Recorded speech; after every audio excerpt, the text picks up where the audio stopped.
Hey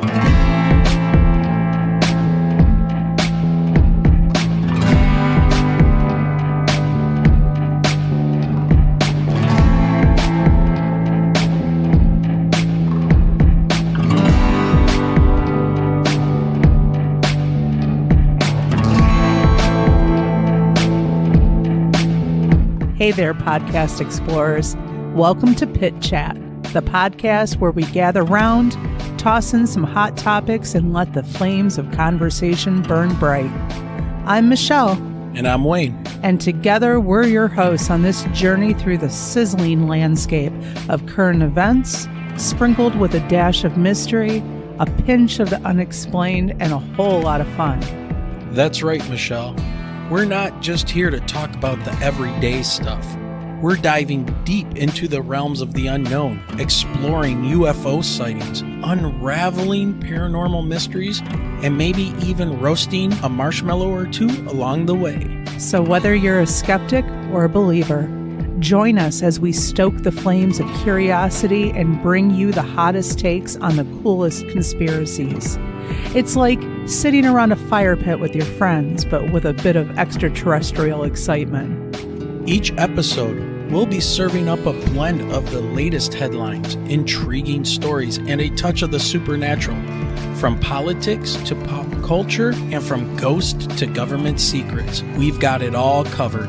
And hey, if you've ever looked up at the night sky and wondered what's out there, or if you've ever felt a chill down your spine in a supposedly haunted place, you're in the right spot. So, grab a seat, cozy up by the fire, and let's spark some conversation. This is Pit Chat, where the ordinary meets the extraordinary. Get ready for a wild ride down the rabbit hole. On an escalator.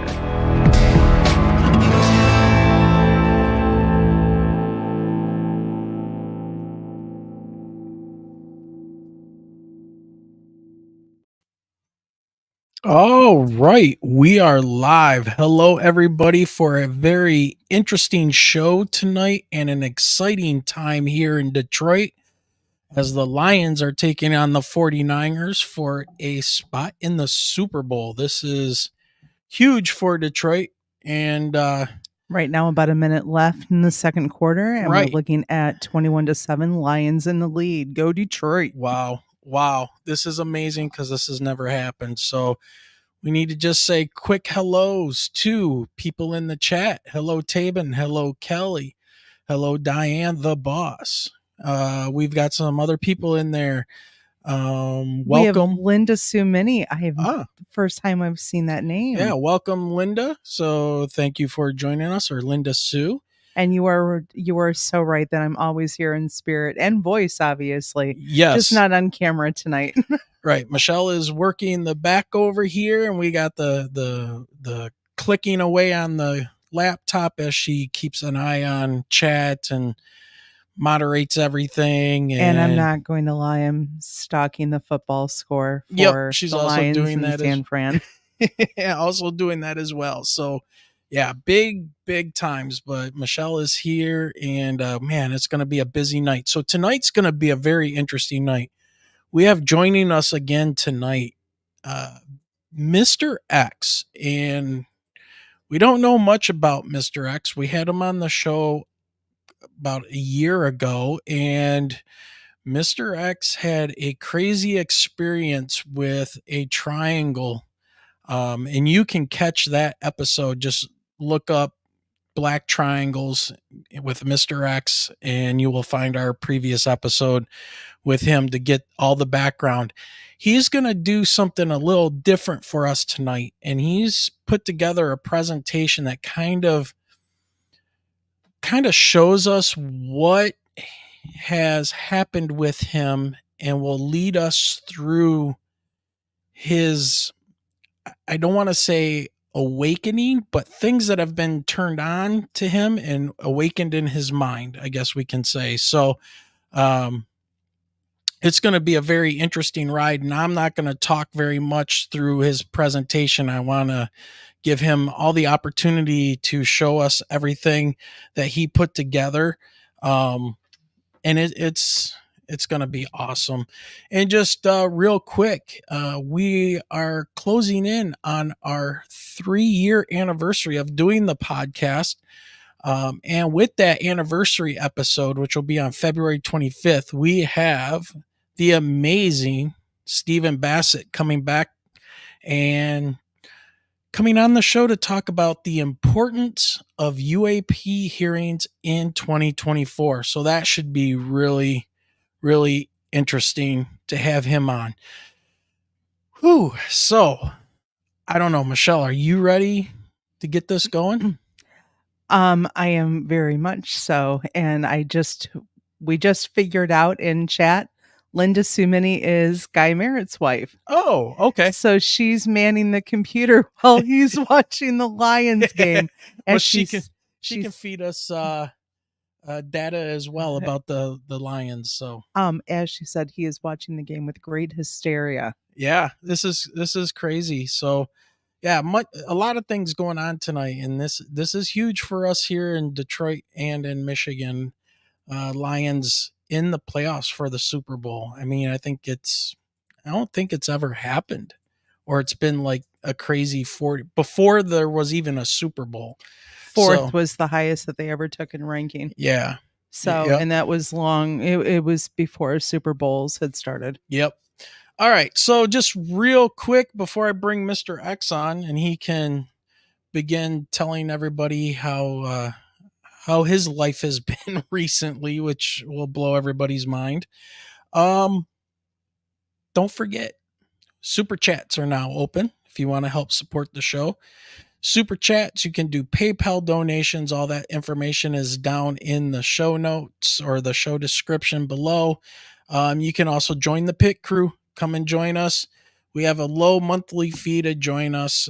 It's not a big deal, but as always, the best thing you can do for our show and the podcast is Like, share, and subscribe. right there. And don't forget to leave a comment on the show. That helps us a lot and helps with the algorithm.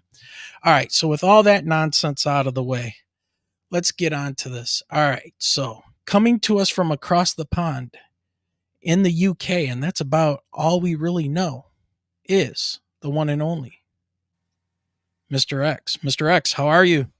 Hello, can you hear me okay? We can hear you fine. Sounds great. How you doing tonight, sir? Not too bad, thank you. Not too bad. Whew. I know it's late over there, and we wanted to get you on and get you going as quickly as possible. So, anything you want to say before you begin? Yeah, my camera's on, so it looks really weird because there's just a black screen. Yes, he is protecting his identity. So, yeah. Diane says, "Welcome to the show." Thank you. I'll All try right. and slow down because like this stuff's a bit crazy, so I get a bit carried away, but I'll try and slow down. But if at any point I do start talking too fast, feel free to butt in and slow me down, mate. Yeah, for sure. And I'm gonna try not to interrupt you much at all. Okay. I know you've been practicing your presentation, so I'm Mhm. gonna kind of sit back and let you do your thing. So I'm going to turn off our banner Okay. and add your slideshow. Thank you. So now, everybody who's listening in podcast land, if you want to see the images, and if you get confused about what is being shown, make sure come over to YouTube Yep. and watch this presentation later on. It'll be up there, and it's always going to be available. Yeah, I mean, I think we're ready to go. So, Mr. X, why don't you go ahead and take it away? Okay, cool. So hello everyone. I hope you're all well. It's my second time on the show. If you, like Wayne said, aren't familiar with my story, please check out the previous podcast. I will recap on the experience briefly in a bit, but yeah, please check out the previous show because we're going to gloss over it somewhat. So this is called From Black Triangles to the Interconnected. I'm going to start now.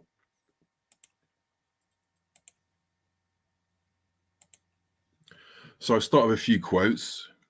And there's a quote by Alan Moore, who was a gentleman who created V for Vendetta. It's a comic book which is got then turned into a film, and the mask itself was adopted by various movements around the world, so people wishing to remain anonymous whilst at the same time standing up against corruption and stuff like that. But this quote basically says, behind the mask there is more than just flesh.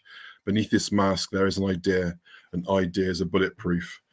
And that's all I'm presenting here, are some ideas, some perceptions I've had. I won't say what I believe because I don't truly know what I believe. My reality tunnel's always shifting with new experiences and new knowledge.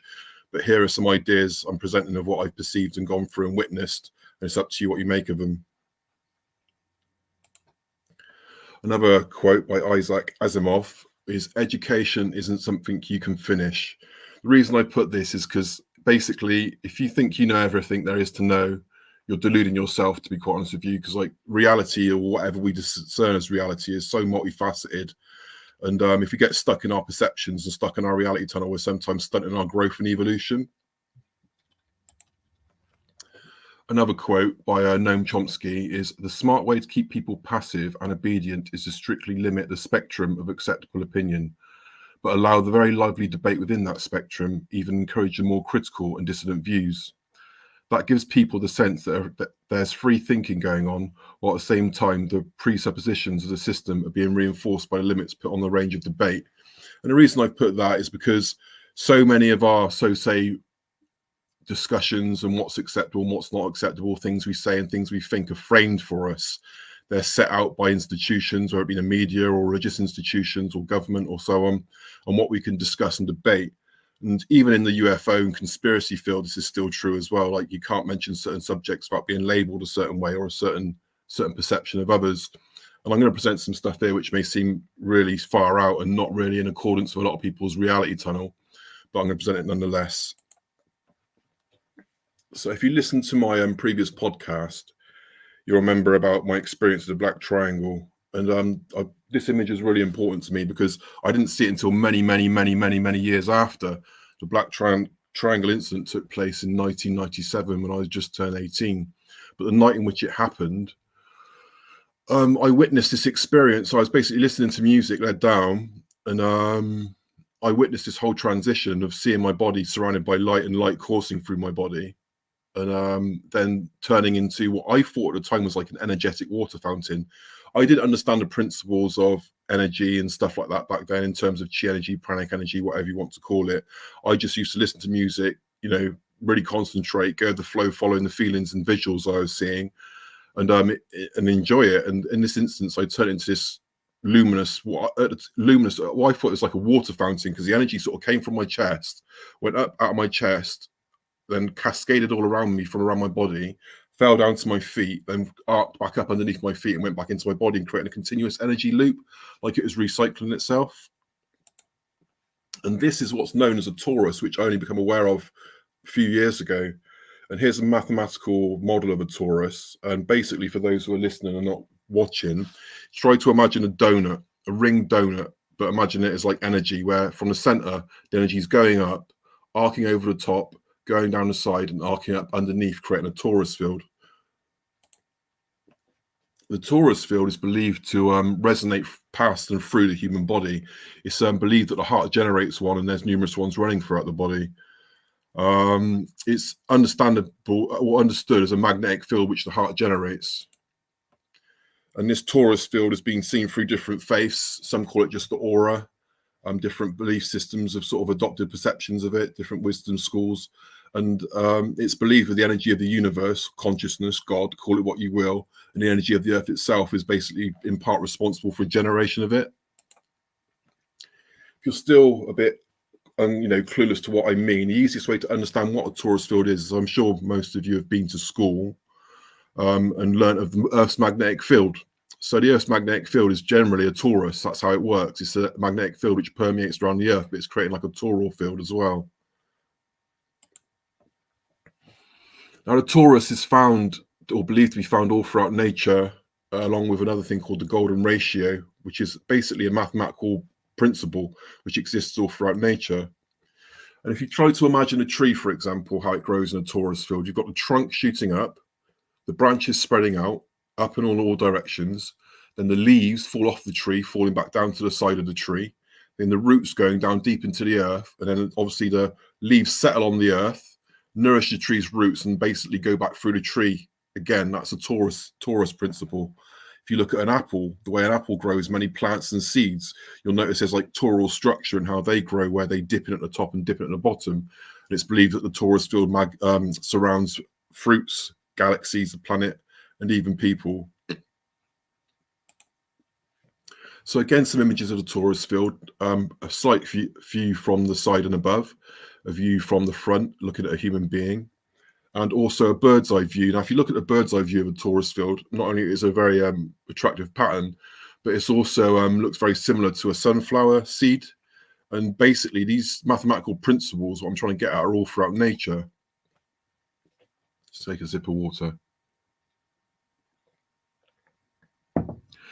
Now, the torus field is believed to, like I said, be around the human body, and it's believed that the stronger a person's heart is in connection. And what I mean by heart, I don't mean just the physical heart which pumps blood, but many people believe that there's an energetic heart, an energetic center in the heart, which links us to the divine, links us to creation, links us to source.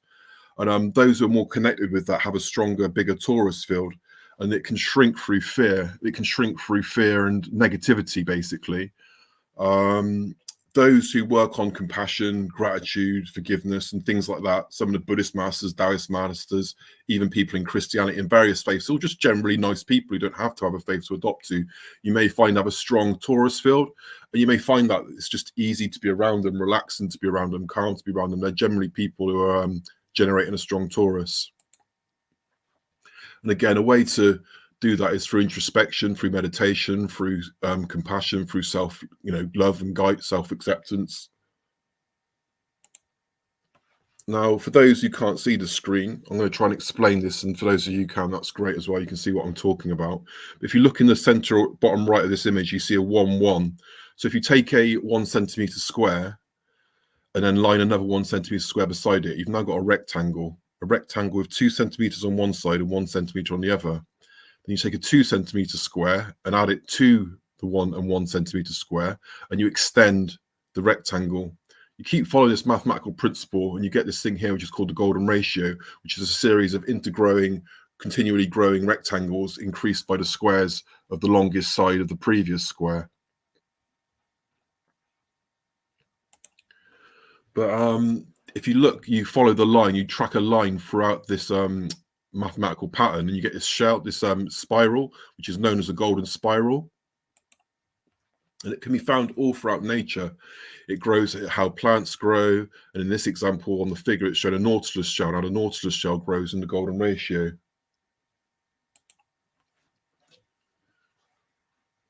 Now the golden ratio, like I said, can be found all throughout nature, and it's been studied by various very wise people currently and throughout our history. It can be found in the way spiral galaxies form. And this is called the Vitruvian Man, I believe, by Leonardo da Vinci. He was one such person who studied sacred geometry to a degree. And the man was extremely clued up and very, very wise, as well as being an exceptional artist for his time. And for those of you who are not watching, the Vitruvian Man is the Da Vinci picture where it shows a man in a square and with a circle with 4 arms and 4 legs. Now, the golden ratio, please look into this yourself because it may seem a bit complicated to look at this image, but the golden ratio in mathematics is found all throughout the human body. For example, the way your bones grow in accordance to one another, the way your limbs grow into accordance to another, the whole ratios of our body is in fact mathematical principles. And the golden ratio and the golden spiral can be found all throughout the structure of the human face. It's like we're perfectly, well, not perfectly, but we're designed to mathematical and sacred geometry principles. Now, Da Vinci did study geometry. He studied particularly a subject which we call today sacred geometry. And if you look at this image, you'll see what looks like a flower in a hexagon and a circle. You know, nothing special about it. It is a pretty pattern, but there's actually far more to this image than meets the eye. And we can see here, like this flower of life, a further extension of the geometry of that pattern, which I've just shown. Now, it's interesting here. If you look at how you develop the flower of life, you take a circle, then 2 circles, and create a thing called a vesica piscis, I believe it's called, in the middle, and keep taking the circles until you get this thing called the seed of life. And it's really interesting to notice that the growth of this geometry is also the growth of cells within the womb of all living beings. Sacred geometry, the golden ratio, can be found in how all things like plants grow, for example. Even the way the leaves and stem grow is to a mathematical pattern and not just basic random chance.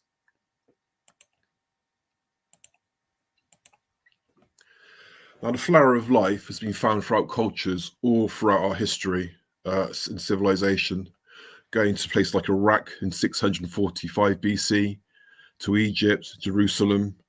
This flower of life has been adopted and studied by various different people, and it's not just a pretty pattern, there's more to it. Here you can see a Chinese statue of one of the dogs or lions guarding this flower of life on a sphere. So what is it exactly? So apart from being a pretty pattern, if you then extend the flower of life and look at it in a different manner, you've got circles, you've got flowers, but the circles represent the female energy. Circles and curves represent female energy in these principles, and straight lines represent male energy.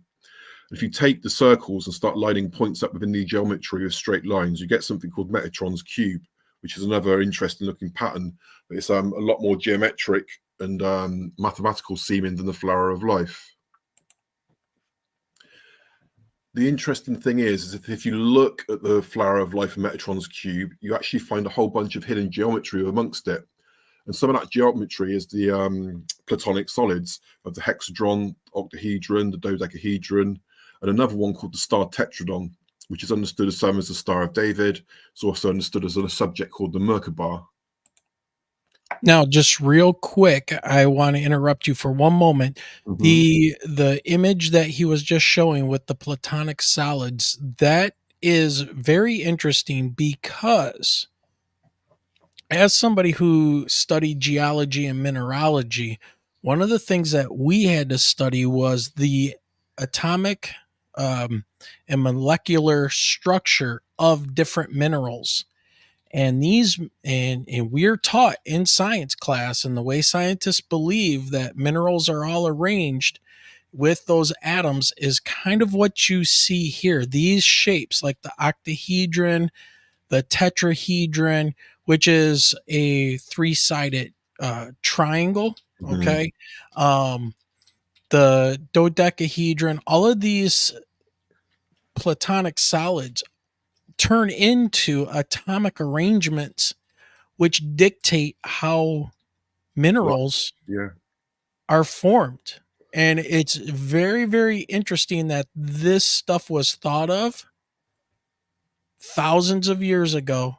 And it just, to me, it just shows more evidence that we came from a much advanced time way before. We were much more advanced, and we're just rediscovering all of this stuff yet again. So it's and we can talk more about that later, but I just wanted to point that out to everybody because I will show some pictures here in a few moments. Well, when Mr. X is finished, about exactly what I'm talking about, how these things lay out in sheets. So, all right, Mr. X, sorry for that. Let's go ahead. Thank you very much. That was brilliant. Thank you. So here we have the flower of life and the Merkaba, the image of the Merkaba. Why am I focused on this so much? Now, the Merkaba, I may be getting this wrong to some experts who may listen to this, but it represents the masculine energy and the female energy in perfect union, perfect balance. It also represents the energy of earth and the energy of heaven, one going up, one coming down in perfect union. It's also believed that the Star of David, or a two-dimensional depiction of the Merkaba, if you look at the image, and for those of you who aren't looking at the image, try and find, or actually come to the podcast and watch it on YouTube, but the Hebrew alphabet is actually encrypted in the Star of David, the Merkaba illustration. So I'll leave that there for a moment whilst I have a glass of water, just so people can actually look at that, because it's pretty peculiar. Yeah, and so while you're taking that drink, just so that people don't think we planned much of this. The only thing that we planned was Mr. X coming on to talk about some of his discoveries and things that he's been kind of awakened to. But last week we had on Dr. Chris Malkin or Macklin, and we talked about AI, transhumanism, the effects of UFOs on his humanity. And one of the things that he brought up was this Merkabah symbology.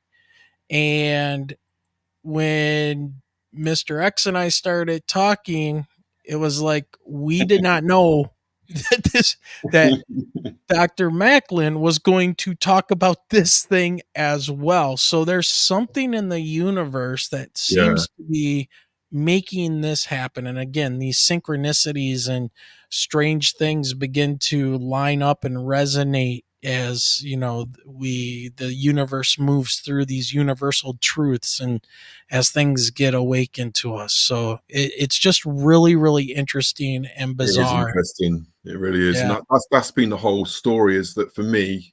Like if you listen to the previous podcast, after my UFO experience, I went to the doctors for help because I was absolutely delirious, and the first thing I got labelled with was schizophrenia.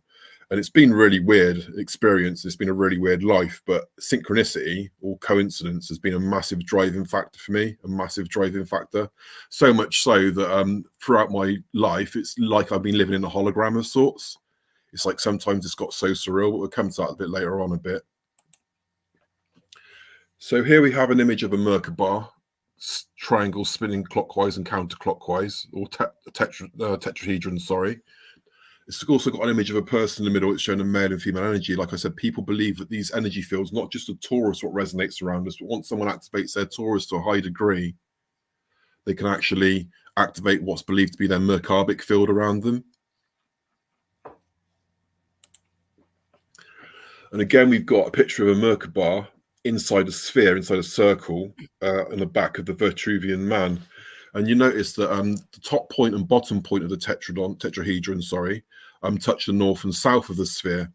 But if you look, the points sticking out from the sides also touch at 19.47 degrees on the sphere.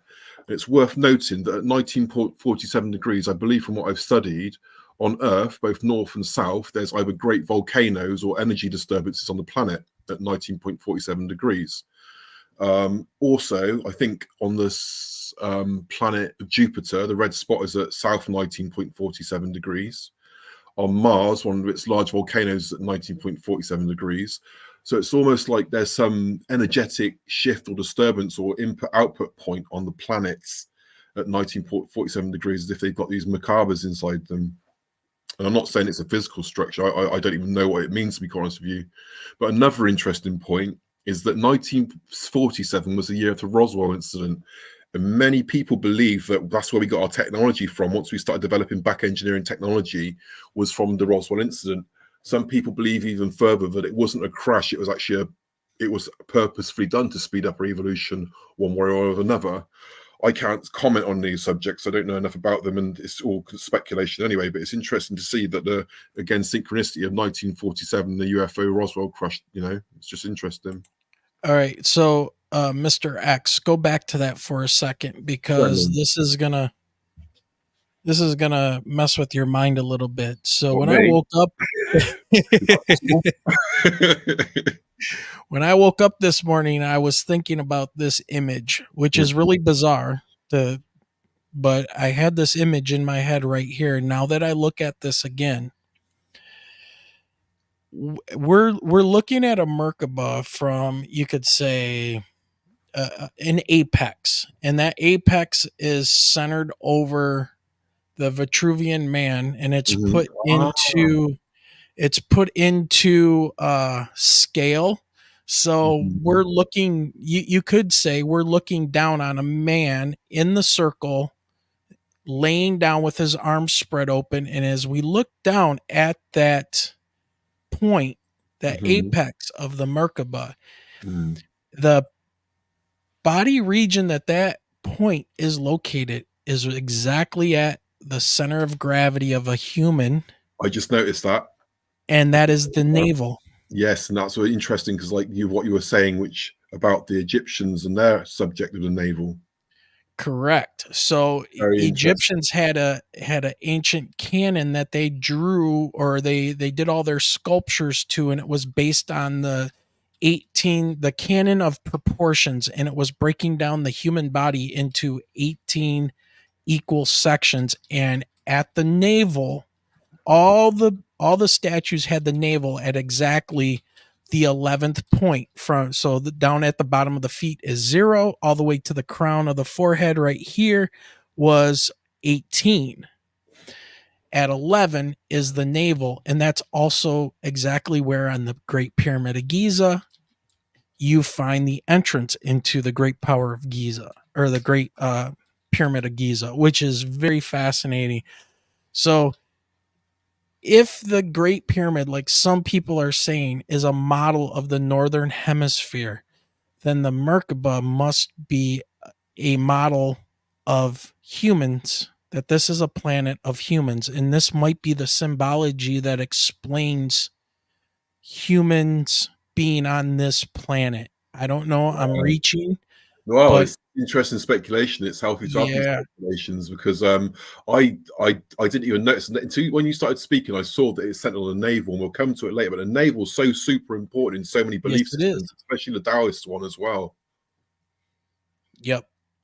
And the reason I've always been interested in the navel in the center of gravity was years and years and years and years of Japanese martial arts, Yeah, and it exactly. was always about taking somebody's balance. And if you Yep, can take somebody's balance to throw them, you use that center of gravity focus point right at that navel, and you either want to be above it or you want to get below it to be able to throw somebody on the fascinating. ground. That's Yeah. really, So really, really good observation, mate. yeah. Okay, back to you. So thank you for saying that. It's great. It adds to it all. It just grows upon it. So thank you. Well, I hope that's what your presentation is going to do. This is going to wake up some people, and I think they're going to see this, they're going to hear it, they're going to want to see it and see what it triggers for them. And they're going to be like, ah, that makes sense. Or I never realized that. Does this mean this now? So I think this is what this is supposed to happen. So And what's interesting in this image is the geometry again of the gentleman meditating. It seems like it's coming from his navel, which is a Dan Tien and Taoist belief systems. So anyway, moving on. So yeah, the flower of life, the Merkaba, and the light vehicle. So basically, here's an illustration, and it's showing a Merkaba, the pyramids, and a gentleman meditating with his torus field or energy field, and energy field generating around him. Basically, some people sincerely believe that once a being, not just human beings, but a being, because this geometry is meant to go throughout the universe and dimensions and so on. But once a being activates their torus and Merkaba, they can actually use that vessel to travel throughout time and dimensions and space. So we'll come back to that a bit later, but that's where I was going with this presentation, and that's the perception I've sort of come across through my studies and experiences. Now, remember the golden spiral I showed you earlier, the golden mean and the torus field? And this is where it starts getting really strange. If you take a golden spiral and you put it in a torus field, a mathematical model, you get this strange pattern with it looping around, like the torus field looping the golden spiral around. But apparently there's a gentleman called Daniel Winter, I think it is Dan Winter. So Google him, look into his stuff of sacred geometry and torus fields and toroidal fields. And I don't know if any of you can actually see this in the center. But once you start freeze framing the moving torus field with the golden spiral in it, you start getting all the letters and numbers of the alphabets.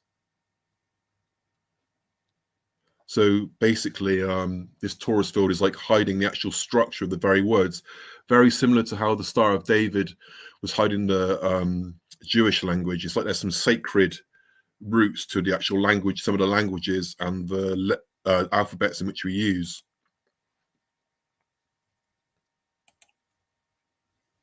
So again, Dan Winter's work with torus and sacred geometry. Another subject I come across, which I don't understand all too well, but some people believe that sound waves are waves going forward from this point of impact, but other people believe that sound is actually spherical. Sound waves go out in all directions, and people believe that that is toroidal in nature as well.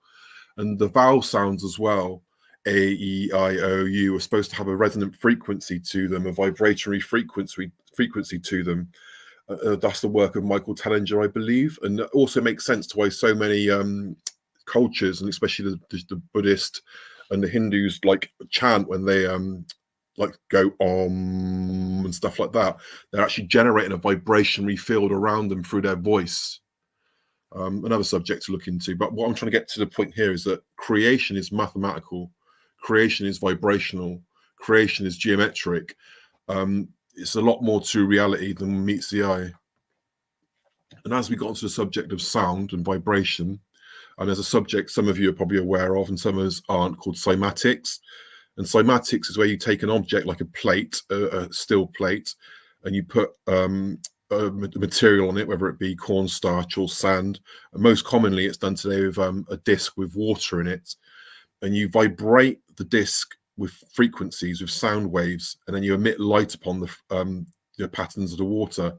And through resonating certain frequencies, you get geometric and beautiful patterns coming through the plate.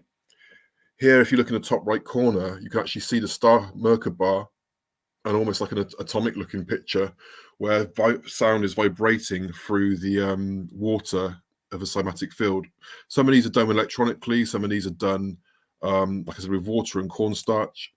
So look it up, cymatics, if you're not aware of it. It's a fascinating subject, and again, it leads towards this resonance of creation, this resonance of vibration within reality beyond just, you know, our common understanding of physics so far.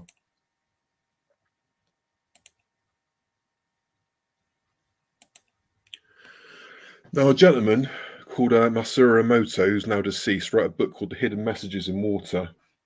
And I'm trying to keep it simple. He froze water he got from a spring in Japan, from the source of the spring, and took various forms of water as it traveled down from the spring through the river to the main city. And what he found is that the water, obviously, naturally, that has it passed through certain towns and it got to the city, got more and more polluted as it went from the original source. What they found by accident, I believe, is that when they froze the spring water, it made beautiful, beautiful crystalline snowflake type structures. But the more polluted the water got as it went through the towns and villages, the less beautiful the crystalline structures were of the frozen snowflakes when they done the experiment. Masaru Emoto believed that it wasn't just pollution what was causing this, but energetic pollution, like the very energy of people, the very thoughts and intentions and stuff like that. So what he'd done is he got various water vials and distilled the water. He distilled the water, and when he froze the distilled water, it didn't make very pretty crystalline structures, but it made sort of hexagonal ones, like the geometry we were looking at earlier in one of the slides. But when they added the words compassion or thank you or wisdom to the vials of water, then froze the water after leaving it for some time, the snowflakes or the crystalline structure of the water become extremely beautiful. When they played Mozart's symphony, Imagine by John Lennon, the word love, peace, and thank you. Again, the water would create the ice crystal would create beautiful structures. When heavy metal music was played to the water, or words like "you fool," "I kill you," and so on, the water come out very deformed. The crystals come out very deformed and unpleasant to the eye. Now, another experiment everyone can do at home is take, I haven't done it myself, but I've seen numerous people do it on the internet. And obviously there's many people who say it's nonsense. The scientific field say it's nonsense, but so be it. You can test this out for yourself and see if it's nonsense or not. But people around Japan, after learning of this work, took 2 jars of rice and they put the word love on one and hate on the other. Now, they cook the rice because rice is largely water once it's cooked, and human beings are largely water as well, and plants are largely water. And the one jar with love on it and one jar of hate on it, you would put one in one cupboard and one in another cupboard, and you'd go to the jar with love wrote on it, and you would project and think and really concentrate on all the things you love about life, about yourself, about people, about the world, and try and project that towards the jar of rice. And then you go to the jar with hate on it, and you do the opposite. You think of negative things and things you'd really dislike about the world and others and stuff like that, and speak negatively and harshly to the jar of rice. And what many people did find is that the jar which had love put on it fermented and was sweet and was still able to eat sometimes after a period of days or weeks. But the jars which had negative connotations, negative energy projected to it, actually in the same period of time went very, very dark and toxic looking. And basically, if you can see this quote on the screen, I can't read it because I've got a bit of a glitch on my screen at the moment. So if you could read it out, Wayne. But the point of me pointing this is that many people are probably stressed out because of what's going on in the world. There's so many seemingly negative and disastrous things going on in the world, and it seems like we're on the cusp of World War III. So some people may seem helpless and powerless as to what we can do. But everything is energy, everything is connected. And what I want to say is that by taking simple actions to look after yourself, simple actions to love and nurture yourself and to have compassion for yourself, and then to have compassion for others once you find that, that's how we do change the world, rather than going to mass protests. And I've not got nothing against protests, but rather than carrying anger, rage or fear within you and trying to change the world, if you find peace and compassion and love and acceptance inside yourself, and you can find that for others, that's how we actually turn the tide of what's going on. So could you read that quote possibly, Wayne? Because I've got a bit of a glitch at the top of my screen. I can't read it all. Yeah, not a problem. So it says, even the smallest stone makes ripples in the vastness of a lake. So too do our smallest acts in the fabric of life. Thank you. So yeah, back to the macabre. And some people believe, like I said, it surrounds the human body and it's an energy vehicle, it's a light vehicle, connecting us to the universe as such. You notice it's made of two tetrahedrons, which are triangles. And that brings us back to the point of how this all started for me. Here we got a book called Co-Evolution by a gentleman called Alec Newold. And if I remember correctly, in 1989, I think it was, this gentleman who lived in New Zealand went missing for 10 days. And he claims, and I'm not disputing his claims, but he claims that he was taken to another dimension by these extraterrestrial civilizations, these beings. I was really drawn to this book because it was the first image I saw of the triangle, which was accurate to what I personally witnessed when I was younger. What's really interesting is on his second edition of the book, or another edition of the book, which was published by Nexus magazine, I believe, it actually had a tetrahedron as the main image and not the image which I saw before. He went to basically, this gentleman claims that these entities live on a different frequency, close to us in space time, or time and space, but on a different dimension, so to speak. And every now and then the veil gets close between our frequency and density and their density, and they come through to our planet. And he believes, or he presented, that these beings have been contacting humanity for a long time, but have been betrayed by world leaders and had their technology stolen off of them, because they were trying to do a mutual exchange, apparently, where the extraterrestrial beings were giving the government's technology to try and help heal the planet and clean up the planet, in exchange that one day the extraterrestrials could live down here on Earth with us, because their density was changing and our density was changing, our frequency, so to speak, because of something going on within the galaxy or universe or whatever, where these beings could actually co-evolve and cohabit with us. But he was told by these beings that they were betrayed, and their technology and bases were being destroyed. Apparently, they got bases underground, bases underwater, and stuff like that. But governments were working on, certain cabal on the planet were trying to eliminate them. But one thing they did really say, what was interesting to him, which I've come across, is they told him that there is essentially, try and imagine an energetic vibrationary field of locusts. There's something multidimensional, energetic, like a swarm of locusts surrounding Earth, and it feeds off negativity, it feeds off of fear and pain, and that frequency, it feeds off of the low frequencies generated through life forms, and mainly humans. And he said that once the human beings learn to raise their frequency to love and compassion, that this entity will just zip off because it have no food stuff left. But he believes, and some people believe, that this entity, this energy, rather than a physical entity, is actually manipulating world leaders as well as individuals down to a certain level. The beings he met were blue beings, I believe, and other people have claimed to have seen these things. I'm not one of them. I can't claim to have seen any beings, to be honest with you, despite my experience. One interesting thing the gentleman did say is that when he first came to, before meeting these beings, but was on their ship, he was floating in a blue stasis chamber of sorts. It's like a vibrating blue ceiling, blue sky, it's blue all around him. And they explained to him that what it is that we're on a certain density and a certain frequency, and for these beings to take us through to their dimension, they need to change us from our frequency to their frequency. So that's what that blue room was doing. Another book I'd like to mention is Triangular UFOs of the United Kingdom by Colin Saunders. He had a very interesting experience, but what it's got him to do, or what he chose to do after having this experience, is rather than go crazy like I did, he wrote and collated lots of UFO accounts and put them together about showing how these triangles are a very common phenomenon, believe it or not. And he was on the show, wasn't he, Wayne?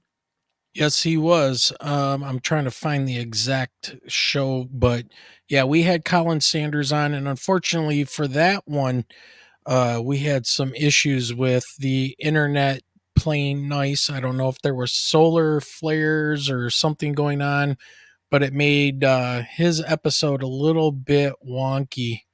So, but episode 53 was Triangular UFOs of the UK. And it's a really good book. Please try and support the gentleman, because he's put a lot of work into collating all these. If you're into the triangle UFO subject, whether it's through interest or you've had a personal experience and you want to see what other experiences are like for people, I really do recommend that book. And he's a really nice gentleman as well, really sincere. Yeah, and he's got some great ideas and speculation as to what these things, or at least how these things appear and move around and things like that. Very, very interesting. Yeah, because a lot of people as well, you always hear it, don't you? It's a TR-3B, it's a government aircraft. And I'm not saying some of these aren't. I'm not saying some of these things aren't, but some of them aren't. Some of them are not just the government.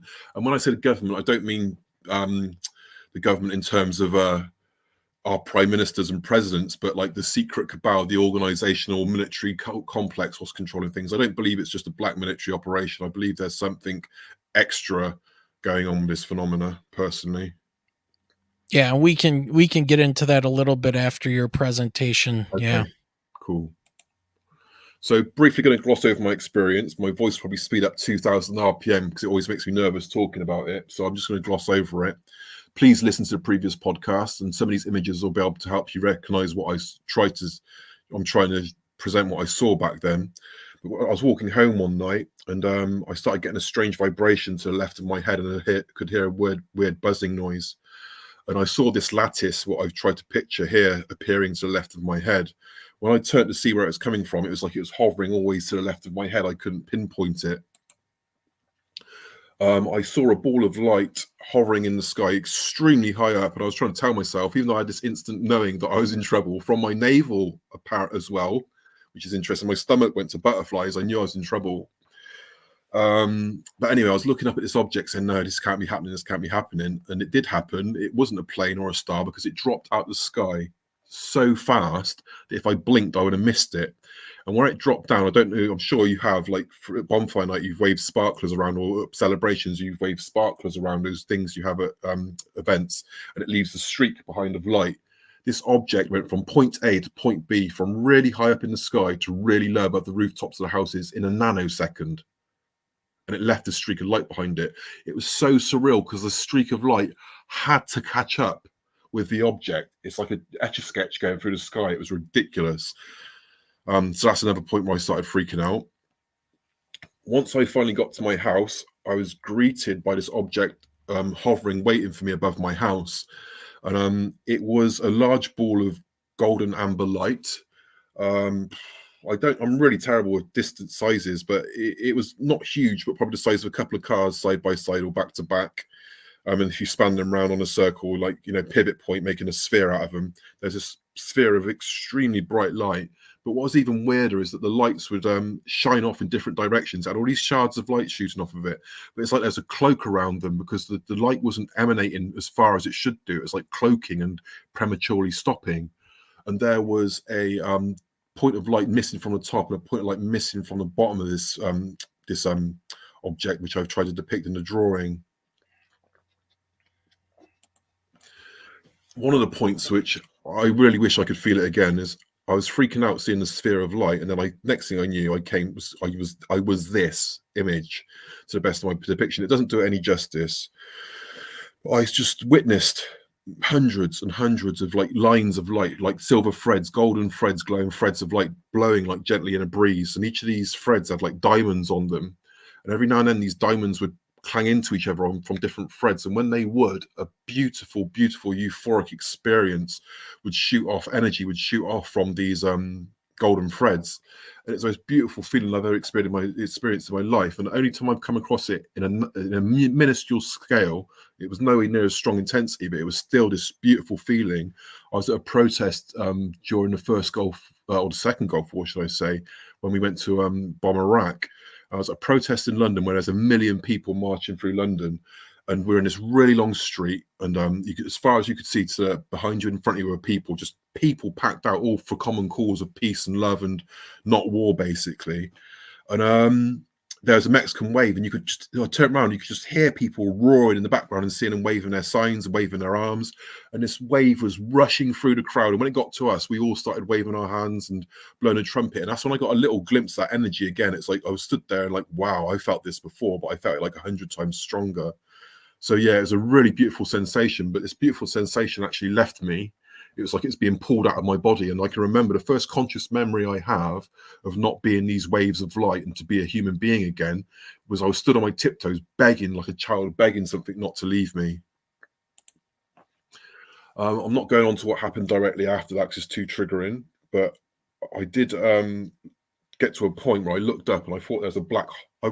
I thought, please listen to the previous podcast, please do so. But there's a black hole cut in the sky. What I mean by that is that this is 1997. I know we have the material now called Vanta Black, which is a paint which actually absorbs light, but we didn't have it to my knowledge back in 1997. It may have had it in secret, secret cabals laboratories, but point being, there's an extremely black triangular object above my head. But my first rational experience was there's a black hole in the sky.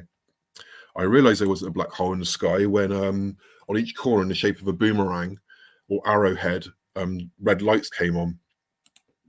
And then I'm not going about that image because it's a bit distressing, but yeah, please listen to the previous podcast. This image depicts another part of the podcast from last time, the experience when I was in my bedroom and I was seeing things merging around me in the room. So I'd close my eyes and I would go into a trance and see a point of light moving around, getting closer and closer to me as it went into my left eye, surrounded by numerous points of light moving in different directions. So there's a little tiny recap of some of the experiences I had with my UFO experience. But another experience I had, which I want to mention, which sort of started putting the pieces together, was years after the UFO experience, and I was what the doctors call extremely unwell, and I was under psychic assault. I was under severe stress from something or whatever it was, whether it be spirits or whether it be mind control or whether it be just mental illness, if you want to believe that reality tunnel. But I was under extreme stress, and I was asking one of the nicer voices, why am I going through this? What happened to me? And it showed me an image of a Taurus. Keep in mind, this is before I had the internet, before I really knew what a Taurus was. Because you don't really get that sort of information out of the daily newspapers. But anyway, moving on. It showed my Taurus field, and it said to me that something in the triangle was scared of me. It actually saw me as a threat, and rather than or something saw me as a threat. And it showed the image of the triangle, and it showed my Taurus field shrinking as in accordance to the fear. My energy field shrunk, and when it shrunk, something attached, like this energy form, attached to the left of my head, to the left of my neck, and started wrapping around me. Don't ask me what any of this means, but basically I was told that something attached itself to me because something saw me as a threat, and it's better to keep me alive in limbo damage than to be dead and set free, which showed this energy leave me when they showed me a hallucination of me dying. It's better to be kept alive and ill than to be free and dead, and my energy free, or the universal energy free, or for me to actually be healthy and to actually have my Taurus field activated. And it also showed me an image of other people with their Taurus fields resonating. It showed all these Taurus fields glowing across the planet. And when they glowed across the planet, the planet was like engulfed in light.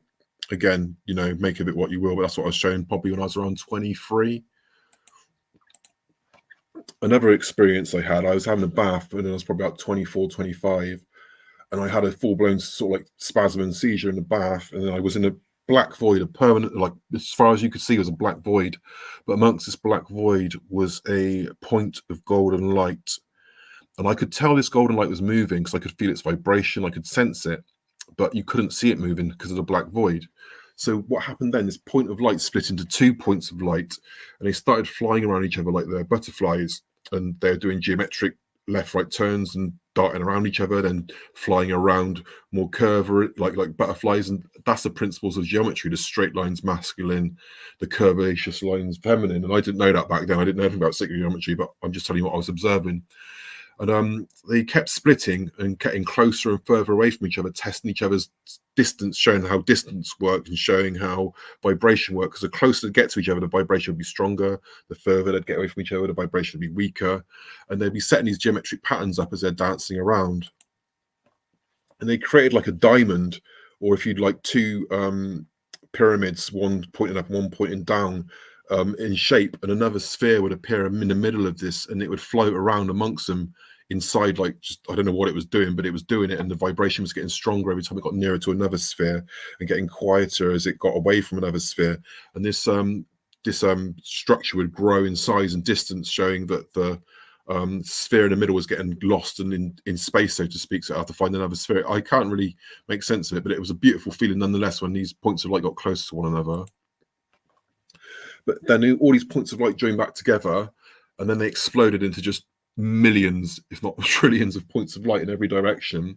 And then each of those points of light exploded. Then each of those points of light exploded. Then each of those points of light exploded. And I basically saw just clusters of lights and energy spinning around each other. And it was showing the formulation of like atoms and energy and gases. And I was just watching this thing in awe, literally feeling everything.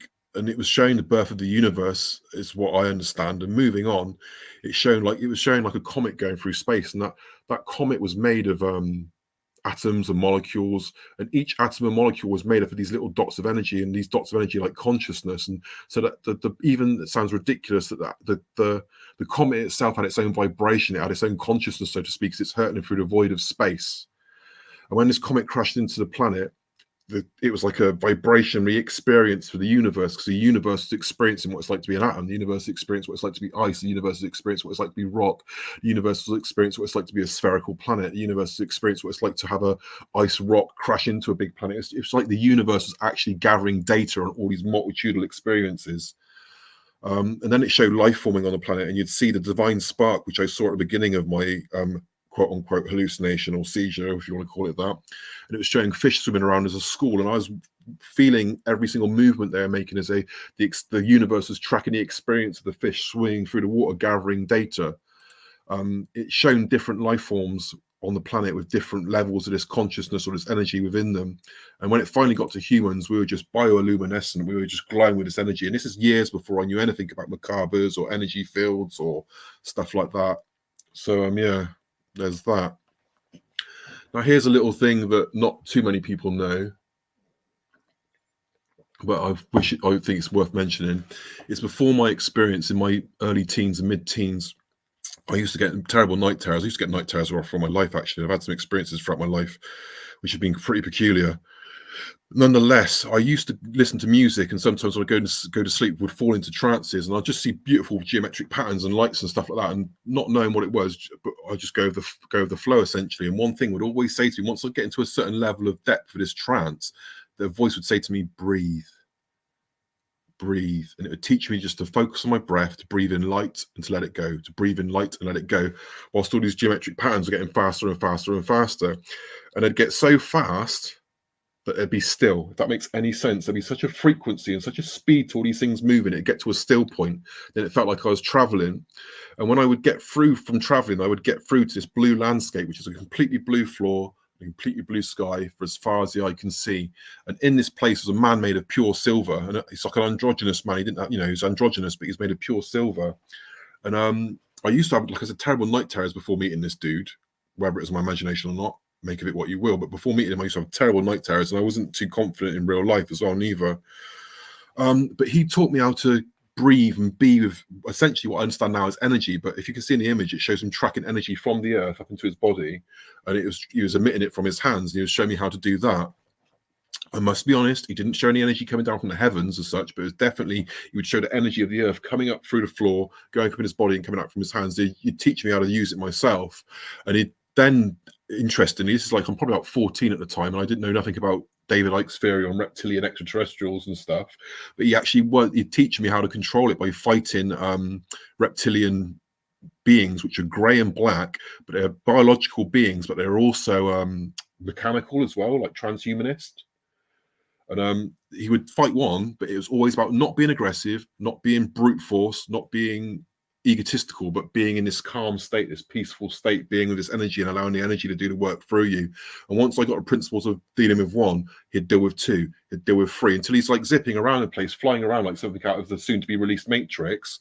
But the whole point of it was to be calm, to be in this place of serenity, not aggression and fighting. As soon as you start fighting with aggression and that, you've lost the battle. So that's what he was trying to get across to me. And I used that principles I'd learned in this place to actually give myself confidence. It gave me confidence in my dreams. I could actually lucid dream. It was a gift, to be honest with you. Whatever it was a gift. But I lost that gift after my UFO experience, because like I said, I went from being someone who could have these experiences to somebody too scared to close his eyes. Now, after my experience with the UFO, I started having all manner of hallucinations and experiences which were really negative and scary, out-of-body experiences, red energy wrapping around me and pulling me out of my body. But sometimes I would see these things around my room, and keeping it short, because I'm not sure how we're looking for time, I started to hallucinate a tiger. I used to see a tiger walking in a room, and it's like something was protecting, this tiger was protecting me, basically. I didn't know what it was, didn't know what it meant. It was very psychedelic and energetic in appearance. But I would see this tiger walk around pacing in my room, and sometimes I'd wake up when I was having that body experience to tackle something would make me jump, and the tiger would just be sat there waiting at the end of the bed facing away from me. And on other times later on, once I sort of like got used to focus on this tiger, I think what something was trying to do was to get me to use my mind again, to concentrate again, because my mind was, you got to understand, I was in pieces. And this tiger helped me get some semblance of sort of control. Even if it was just a hallucinatory tiger, it was still something I could control in my mind. Once I started getting comfortable with that image, a silver dragon appeared to me. I'd wake up and its head would just be hanging over my bed and its wings would be wrapped around me. And like I said, I didn't know what was going on, but it was soothing, it was calming. And if any of you understand how the fight or flight system works within the human physiology, mine was constantly shot to pieces. So I don't care if it's a tiger or a dragon. If it's making me feel relaxed, I'll take it. So I did. And I didn't recognize the significance of it until much later on in life. So taking a diversion, shortly after the UFO experience, like I said, I was living in what felt like a hologram. I didn't know what was real and what wasn't real. And on one experience, this voice come through to me with these images. And keep in mind, we were talking about geometry earlier, and I knew none of this stuff earlier. But basically, you've got a circle, the symbol of the starting point of all creation. I saw it years later. It's in sacred geometry, but the circle, it has no beginning, it has no end. Now, as we understand it, early worshiping of gods is as old as humanity as we understand it to, through the Orthodox books, is as old as mankind. We've been worshiping various gods for a very long time, but we've had God worship, and many years later we had mathematics, and many years after that we had the fundamentals of science, and many years after that we had the English language. So what I'm trying to say is that God worship, mathematics, science, and the English language all formed at different points in human history. Keep in mind, this was being spoke to me by a disconnect, by a voice, by a hallucination when I was 18. Now you take a symbol of the circle. It has no beginning, it has no end. A symbol of God, symbol of creation, right? Now, God is an English word, and it's God is supposed to be good, as we understand it. Good is a positive thing. Now, the positive term in science is the plus symbol. The plus symbol is also used in mathematics as the addition symbol. So you've got English language, mathematics, and science all coming from the word good or God, the symbol of God. But if you add a symbol of God, the circle, to the word God, you get good. But we understand that the English language, mathematics, and science and God worship have all started at separate periods of our history. Again, you take the symbol of God, the circle, you split it in half: light, dark, day, night, good, evil. Okay?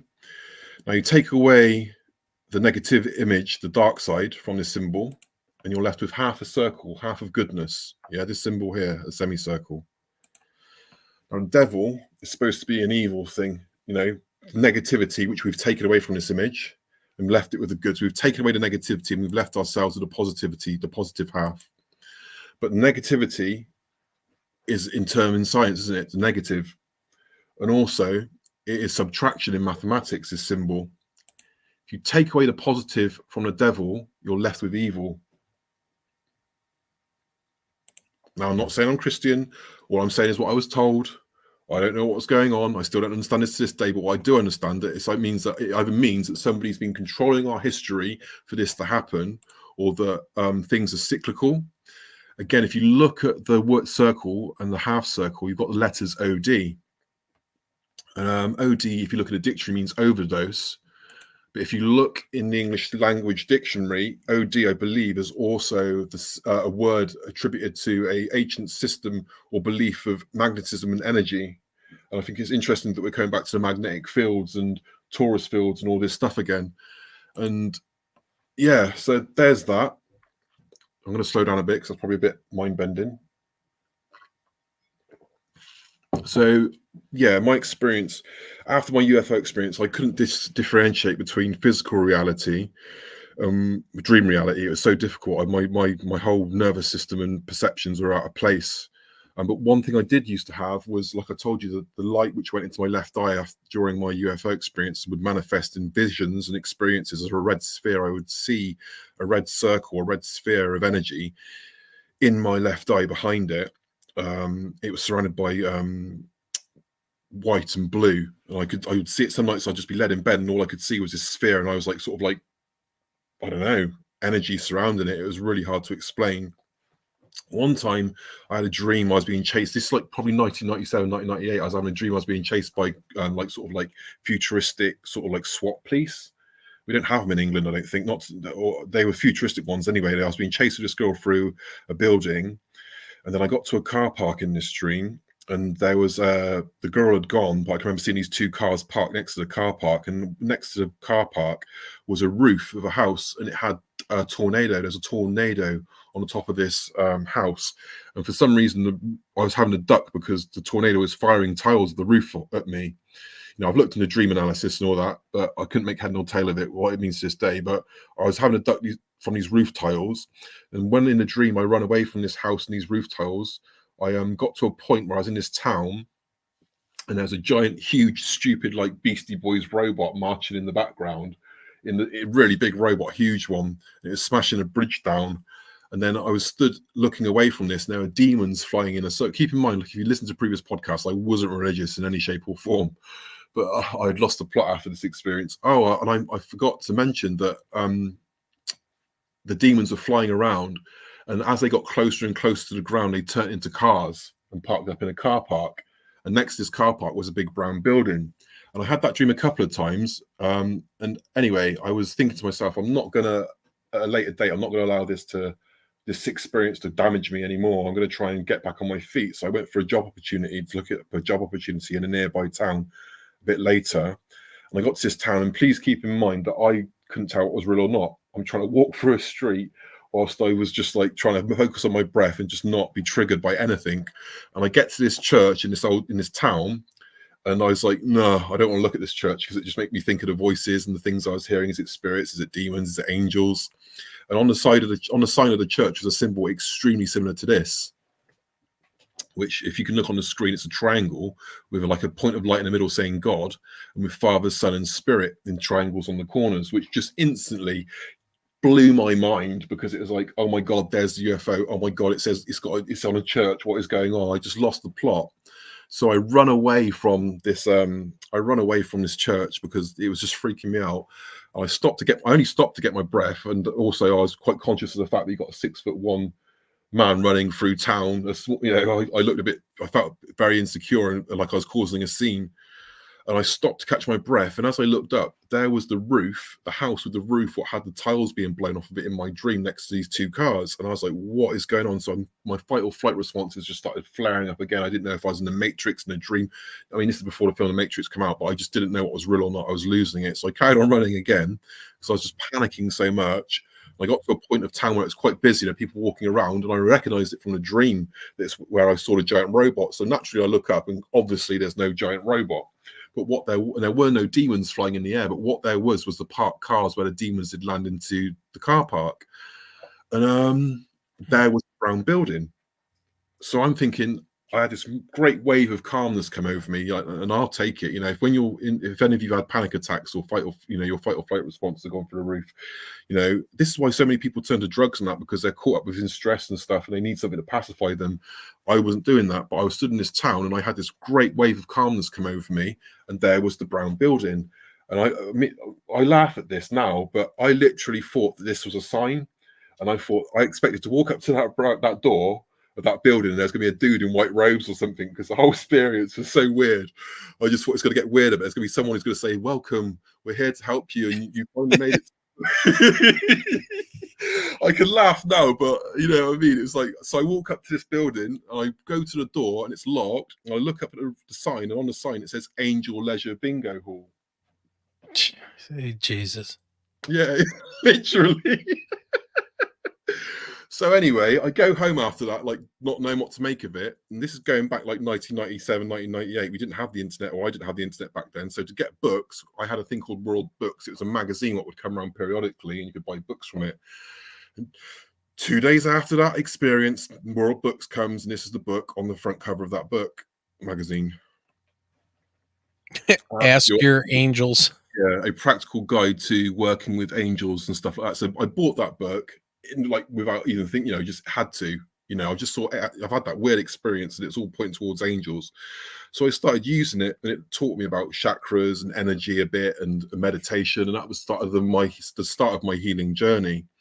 Now, ironically, as I was still bumping through life and trying to make sense of what was going on, that same magazine publication years later had this book in it, and I was blown away. It's called I haven't read it to this day, because I only bought it because the simple fact that it had the red sphere on it surrounded by white and blue, and that's what I would see behind my left eye.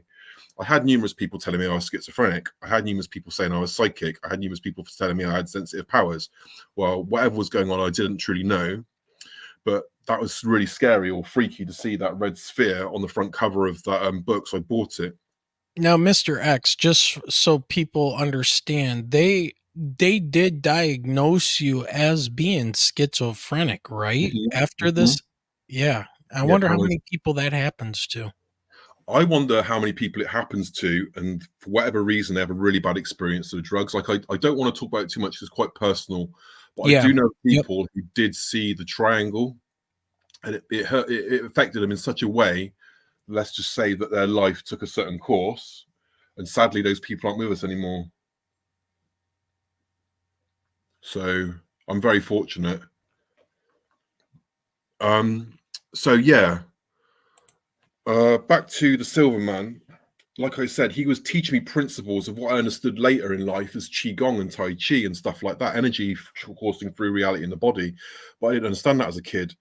And synchronicity would have it that, if you can remember, I used to witness a tiger and a dragon around me, hallucinogenic tiger and a dragon protecting me from negative energy and experiences, and to calm my fight or flight responses. But I did not understand the significance or why I was seeing a tiger or a dragon. I mean, I was obsessed with both of them. Once I was seeing them, I was drawing them all the time. But anyway, I didn't understand the significance of it. And it wasn't until I started understanding about the yin yang and Taoism, and then this book came my way called Tiger and Dragon Medical Qigong. And it came by for another course of synchronicities, but I found out apparently that the tiger is one half of the yin yang and the dragon is the other half of the yin yang, and they're in constant harmony by basically fighting with each other, or dancing with each other if you like to choose. But this book, Tiger and Dragon Medical Qigong, again, I had to get that because it's like, whoa, this is trippy. But it actually was the start of my healing process of integrating what the Silver Man used to show me, but in physical 3D reality, and like how to heal my body and mind and energetic system. So basically, I've learned that energy and everything is the whole universe is mathematical, the whole universe is geometric, the whole universe is energetic.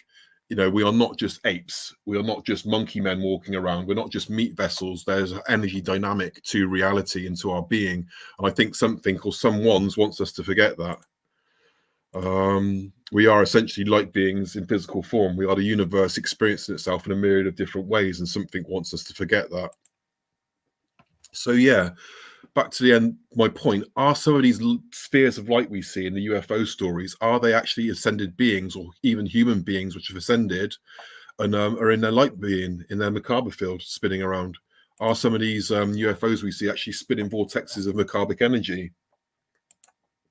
And did, going back through antiquity, you may have heard Jack Valley's understanding of the UFO field. But moving on from that, you look at the ancient biblical stories, and they speak of spinning, cylinders of light and glowing orbs of light, where these again light beings, ascended masters, in their and I don't mean ascended masters like some of the cheesy stuff you may see like on tarot cards and some of the other people speak about, but are there generally energetic beings out there which are of a high frequency who are trying to guide and steer mankind? If you want to learn more about some of the heart magnetic stuff and the Taurus field, please check out Heart Math Institute. If you want to learn more about the sacred geometry principles, please check out Jane 108 Academy. And also Spirit Science is a good free YouTube channel, but they also have a subscription service on their website, which is, they do really great introductions to the subject matter of sacred geometry and creation. And I also have a website. It's not very good or not very interactive, but it's got some of my experiences on there written out if you want to read them at a later date. If you put in that, if you can check it out and put it in, you'll also find my YouTube channel, which I don't update that often, but it's got some stuff on there from poetry to some of my experiences. And yeah. So just real quick that you put that up, because at the start of the show, Rick Davis, who's had some experiences and says that he has suffered with episodes of anxiety since his last interaction. He has some interactions with these things at some point, but he did ask if you had a channel, and I believe this is your channel. It is indeed. I don't pay much attention to it, but if I will start tracking it now. We've done the podcast, so I haven't advertised this channel, but I will. I've got the comments on. If you want to send a comment, or I don't know if you can send direct messages via YouTube. But if you send a comment, the comment won't go public. It'll be, I can read it and then I can like make it public, but I can communicate with anyone through there. Yeah, it's a schizo. So people that are listening, it's a schizo's guide to the galaxy.com. I laugh every time I hear that. Yeah, I mean,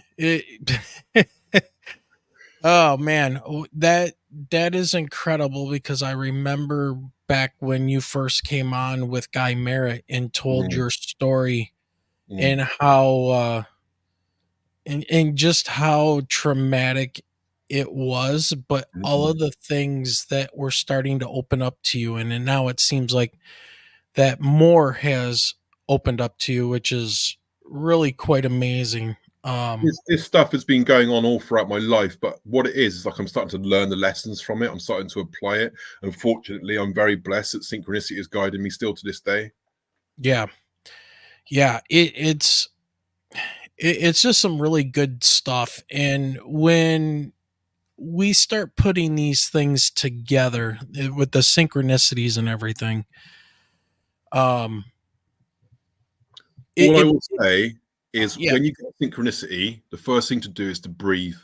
When you get a synchronicity, the first thing to do is to ground yourself and simply let it go. Don't think about it. As soon as you go to the mind, as soon as you start engaging the mind, you've lost the battle. Don't start thinking, oh, this is that, I should do this, I should do that. You've got to come to your center. You've got to come to your breath. You've got to come to your being and just go with the flow and see what transpires. It's not, I've made the mistake of thinking synchronicities are signs and just then following those signs. And I've had more synchronicities, but it's not actually been positive. Just go with the flow. Find your center, find your peace, find your stillness. Yeah. Well, Rick comes on and says people will not understand it, but he is telling the entire biblical story. We are the beings that fly these craft. They all must come through also.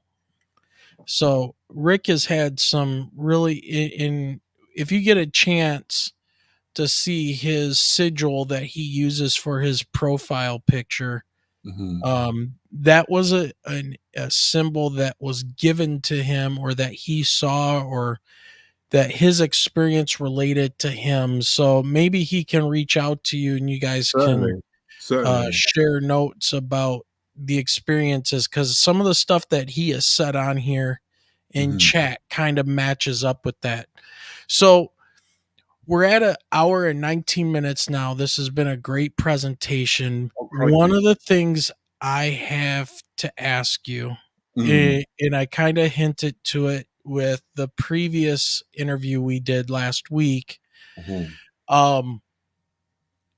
With your understanding now, and you're looking at Actually. these vortexes of energy coming from people Mhm. and the chakras and this, it's all related to energy. And have we officially been hacked? Is our consciousness hacked? Has the evil, and I don't want to say like corporations, but it just seems like marketing, social media, all of these things have figured out the code to hack humans to get us to do what they want us to do or what they want us to believe. So, what are your thoughts on that? My thoughts are, in a nutshell, is that everything is energy, like we discussed. Everything comes from a seed form of energy. Everything comes from a seed form of consciousness, and it's just expanded and expanded and expanded. And it's basically the universe, consciousness, God, source, call it what you will, just experiencing itself in a myriad of different ways. It doesn't have what's right, it doesn't have what's wrong, it's just got experience. And there's an infinitesimal amount of experiences what can be had in that field, and there's numerous different beings possibly, and numerous different life forms, and numerous different dimensions. But it's believed that there is something hijacking humanity. There's an energy form, it's not like, I don't mean to be rude to people, but it's not like a god who decides what happens, what doesn't happen. It's an energy form which is expanding and experiencing. But there is a energy form surrounding this planet, and it's believed to be hijacking humanity through, I don't want to use a term, but I'm going to use the term possessing people. It's weakening their energy fields. It's weakening life, even trauma, natural trauma can weaken your energy field. And then people can get possessed or attached by this negative parasite, and it can appear to you as a demon, it can appear to you as an alien, it can appear to you as a whatever your cultural appropriate, whatever your cultural lens is, it can appear to you as what incites fear in you. I think humanity has been hijacked, and I think that some of these people who are hijacked by these entities don't even know it themselves. They're so integrated with it that they don't, it's part of their personality now, and they're not even aware. But I think some people are oblivious that they're hijacked by these things, or this thing, because we all are one thing anyway, and that it's controlling world leaders and lots of people in powerful institutions to generate fear and negativity on the planet. But what I want to say, we have to let go of this us versus them mentality, okay? If we think that it's us versus them, we're falling into the very trap of feeding this negative energy paradigm, feeding this entity. That's what it wants, is division.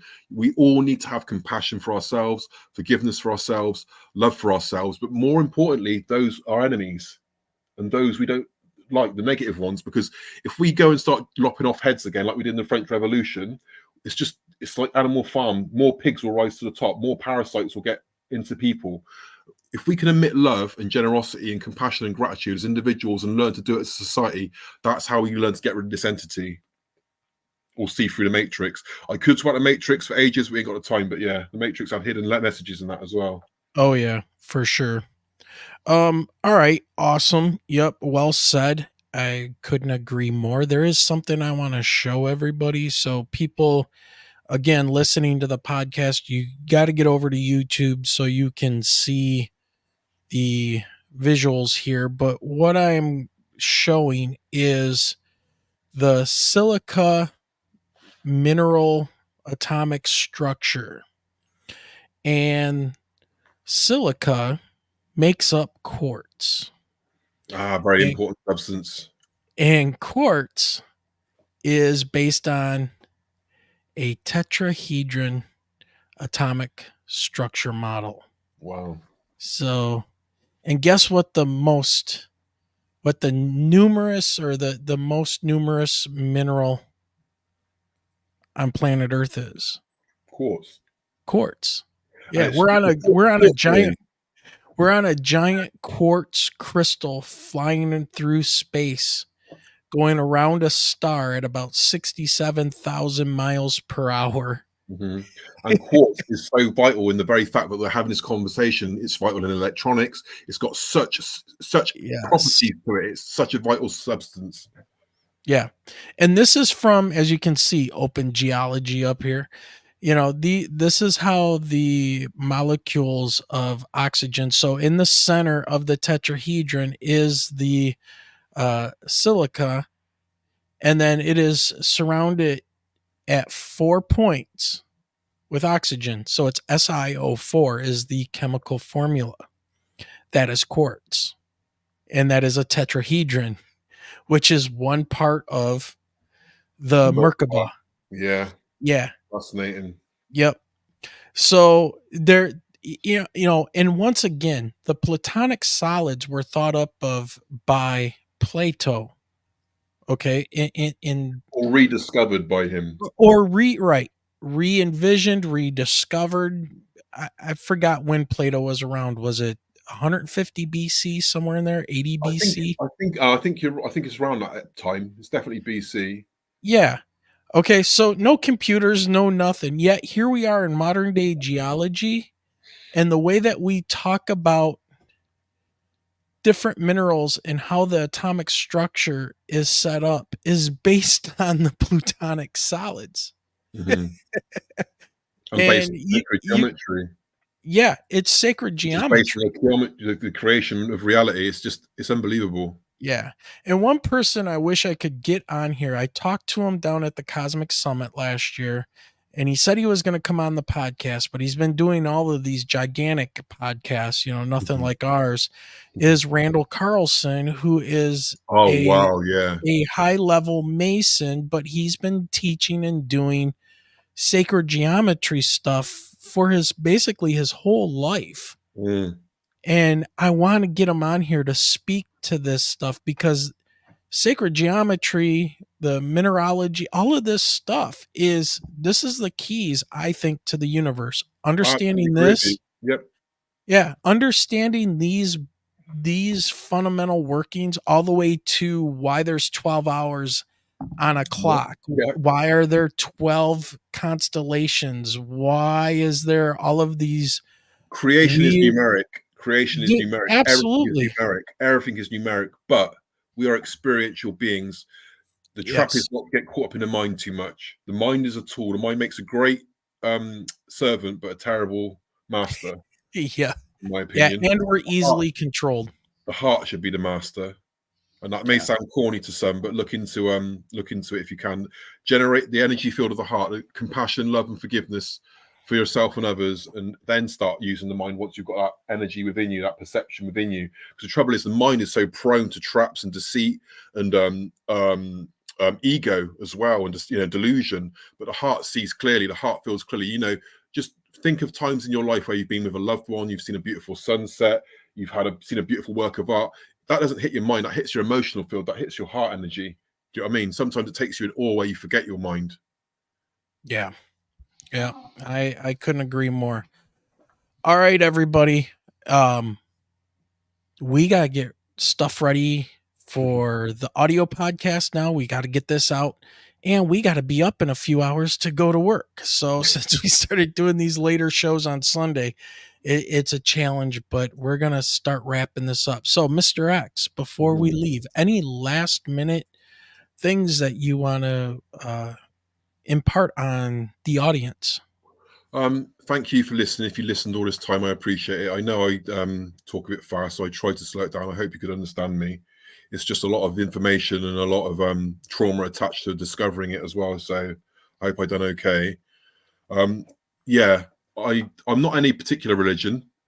I believe that the universe is a conscious entity in itself. Or a simulation, call it what you want. It doesn't matter. It really doesn't matter. What matters is how you treat yourself and how you treat others, and that should be with love and compassion, acceptance and forgiveness. We're all trying to make our way through this so-called reality, whatever it may be. Just be a bit more gentle with yourselves. Yeah, I couldn't agree. This has been I really hope that your experience, even as traumatic as it was, but your presentation and your talking about this actually helps people again see this stuff, awaken them to, I think, what is real humanity Yeah. and getting back to what humanity was meant to be. Yep. And a very deep understanding and not so much this materialistic world we live in, but not so much, in my opinion, what we're meant to be, because I don't believe the universe plans things, but to our potential to be our. okay, good point. I can agree with It's not that. the universe. I don't believe the universe thought, I'm going to make humans. I mean, I don't think it done that. I think it just Well, constantly made a myriad of instant. Yeah, because I still believe in science, but not scientism. I still believe in certain processes, but not dogmatically.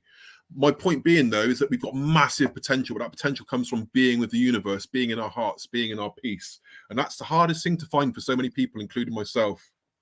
yep, I agree. It's the challenge, man. Yep. All right, Mr. X, I want to thank you for coming on and doing this presentation and the My talk pleasure. that you gave. My It's pleasure. incredible, and we want to thank you for coming on. So, Thanks very much. And thank you for listening, guys. Take care, everyone. all right, have a great night. All right, Michelle. Woo! I knew this was going to be great. I was going to say manning the chat and manning the game. Yeah. Yeah, you're spread a little thin. You're taking care of a lot of things right now. So, but all right, everybody. This has been an awesome night. Mr. X never lets us down when we have a conversation with him. And I just take it. You're probably going to have to listen to this a few times. I'm just going to put it out there. You're going to have to listen to this a few times. And I think this may be the trigger for some of you to wake up and see the potential that's out there for you. And I hope to get some more guests on here to have these conversations. So, all right, Michelle, with that being said, Have a great night, everyone. have a great night, everybody. And remember, keep those eyes to that sky.